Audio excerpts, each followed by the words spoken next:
Muy buenas, les habla Simón Saba para la Cátedra de Filosofía del Derecho de la Universidad Yacambú. Saludo a la profesora Sorcioret Nieto. Entonces empezamos. El tema de hoy es la desobediencia civil. Entonces, ¿qué es lo que tenemos? La obediencia a las leyes están hechas para el beneficio común. El francés Jean-Jacques Rousseau, que escribió más o menos contemporáneo con la época de la Revolución Francesa, dice cuáles son las normas de índole práctica para justificar las acciones legales. Entonces dice que eh, anteriormente las leyes estaban dadas, se justificaban las leyes por mandato divino o por mandato natural.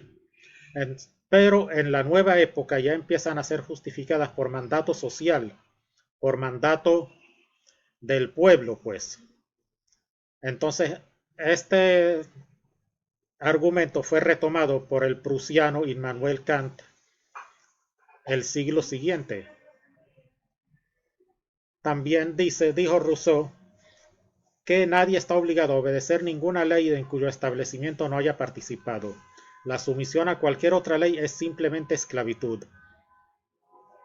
Mientras que, como repitió Immanuel Kant, con idénticas palabras, la obediencia a la ley que uno se da a sí mismo es cabalmente libertad. Pero ¿cuáles son estas leyes? Las leyes que nos damos como sociedad.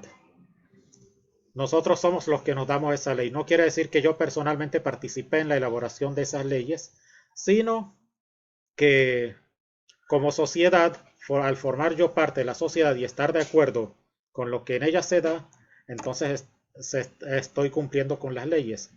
Las leyes, ¿cuándo son válidas? Las leyes son válidas, o las leyes válidas son las normas, cuando vienen por costumbre o por procedimiento legislativo en caso de haber sido de ser leyes preexistentes de normas generales por una decisión judicial o un acto administrativo, o también por un acto jurídico de derecho privado cuando es algo bilateral. Thomas McCarthy, también en la parte ya como que define lo que debería ser la democracia y la obediencia común a las leyes. Dice que si yo deseo que exista una ley, en vez de yo estar no solamente proponerla y tratar de cumplirla con mis propias manos, sino someterla a la universalidad de la gente para ver si están de acuerdo con las mismas. Tanto Aristóteles como Santo Tomás de Aquino, que eran bastante conspicuos, decían que una ley injusta, aún habiendo una ley injusta, habría que obedecerla por el beneficio del bien común. Porque si nosotros sabemos, si tratamos de incumplir, cada uno trata de incumplir las leyes que no le gustan, entonces sobrevendría una anarquía. Así que la validez de las normas las da la sociedad al aceptarlas y acatarlas. Ahora, ¿cuándo comienzan a darse las leyes y cuándo comienzan a ser válidas? Todas comienzan con una constitución original. ¿Cuándo se da esa constitución original? Si nosotros vemos en el caso de Venezuela, la constitución del 99 tiene su precedente en la del 61 y así nos vamos remontando y terminaríamos llegando a 1811 e incluso el acto primigenio original fue el de 1810 cuando el 19 de abril se obligó a renunciar a Vicente Emparan. Así que la voluntad del primer constituyente es la que debe ser considerada como también debe ser considerada como un carácter normativo, a pesar de haber sido ya sustituida numerosas veces en el tiempo.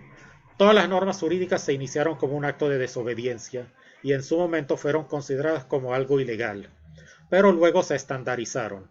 Está el caso de la Revolución Americana, de los Estados Unidos de América, cuya primera constitución no estaba avalada por el gobierno británico al cual pertenecían.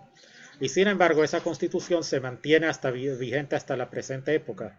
La Revolución Francesa, a la cual la siguió un periodo de caos y de convulsiones, que luego vino a normalizar y estandarizar Napoleón Bonaparte, su código napoleónico aún se mantiene y fue la base de muchas normas jurídicas y la mayoría de los códigos civiles que hay en el mundo.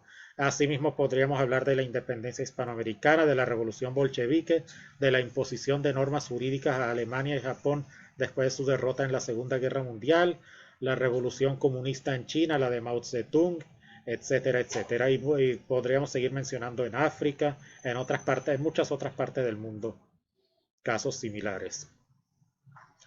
Bueno, entonces, cuando se habla de la desobediencia civil, las primeras figuras que se nos pone, que se nos plantea en todos los textos que uno consulta, son el norteamericano Henry David Thoreau del siglo XIX, el indio Mahatma Gandhi y Martin Luther King, ambos del siglo XX, de Estados Unidos, Martin Luther King. Ellos brindaron un marco teórico y moral para justificar la desobediencia civil. Pero desobediencia civil no quiere decir que estaban proponiendo cambio de gobierno en estos casos. Hay que ver la situación de cada uno de ellos en particular para entender cuáles fueron sus justificaciones. Vamos a concentrarnos en Mahatma Gandhi y en Martin Luther King por ser más cercano en el tiempo. Mahatma Gandhi buscaba la independencia de la India y Martin Luther King lo que buscaba era la igualdad de la población afroamericana con el resto de la población de los Estados Unidos de América, lo cual fue logrado por ambos, apelando a la desobediencia civil pacífica. Luego, terminamos llegando a Venezuela. La mayoría de las constituciones modernas de Venezuela y de muchos otros países contienen preceptos que permiten canalizar la disidencia, el descontento, el desacuerdo con las leyes, con el sistema social, con el sistema económico vigente. Así sirven como una vía para que se canalice ese descontento.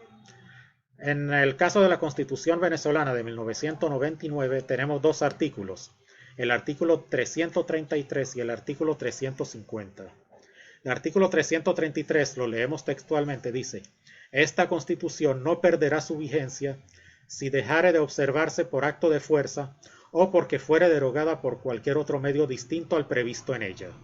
En tal eventualidad, todo ciudadano investido o ciudadana investida o no de autoridad tendrá el deber de colaborar en el restablecimiento de su efectiva vigencia.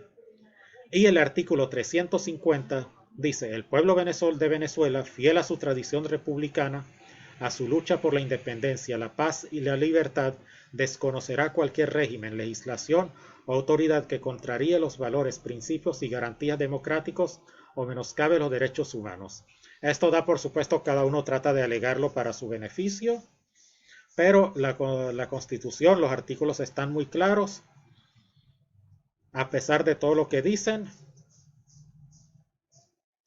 cada uno puede interpretarlos a su forma, pero si no hay una masa social que avale eso, pues no tendrá vigencia cualquier argumento individual que vaya a salir alguien a decir.